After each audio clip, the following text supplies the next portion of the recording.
Everyone, 2 দিনের short এবং budget friendly trip চাইলে চলে আসুন দারিংবাড়ি। ডে ওয়ানে আমরা ঘুরে নিয়েছিলাম Sarora dam, sunset point, hillview park এবং নেচার্স পার্ক। এই হলো সারোরা ড্যাম, যেটা রাস্তার পাশেই পড়ে। সারোরা ড্যাম ঘুরে আপনারা 20 কিলোমিটার ঘাটি রোড দিয়ে পৌঁছে যাবেন দারিংবাড়ি। তারপরে হোটেলে চেকিং এবং খাওয়া দাওয়া করে আমরা বেরিয়ে পড়েছিলাম ফার্স্ট ডেস্টিনেশন সানসেট পয়েন্ট। যদিও সানসেট আমরা দেখতে পাইনি, তাও খুব সুন্দর দৃশ্য ছিল।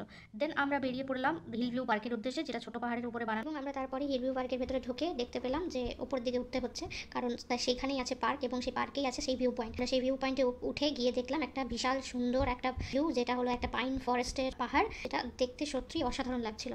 এই যে দেখতে পাচ্ছেন, আমি এবং আমার হাজব্যান্ড দুজনেই আপনাদেরকে এই পার্কটা যেটা দেখাচ্ছি সেটাই হলো ওই হিলভিউ পার্কের উপরে উঠে ভিউ পয়েন্ট। আমরা নেক্সট ডেস্টিনেশনে চলে গেছিলাম, যেটা হলো হিলভিউ পার্কের ঠিক অপোজিটেই নেচার্স পার্ক, যেখানে আছে বাটারফ্লাই পার্ক এবং আরও অনেক মেডিসিনাল প্ল্যান্টস। এগুলো দেখলে আপনাদের সত্যি খুব ভালো লাগবে। এইটুতে আমরা ফার্স্টে ঘুরে নিয়েছিলাম এমু বার্ড পার্ক, দেন লাভার্স পয়েন্ট, দেন মিদুবান্দা ওয়াটারফলস এবং লাস্টে পাইন ফরেস্ট। এমু বার্ড এবং এই কটেজগুলোতে থাকার ব্যবস্থাও আছে।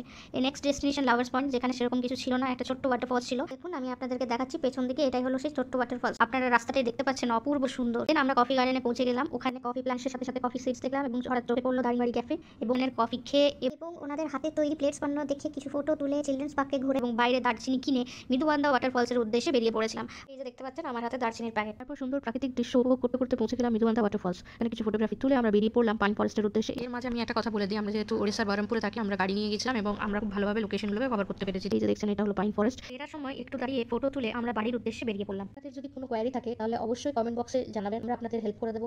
নমস্কার।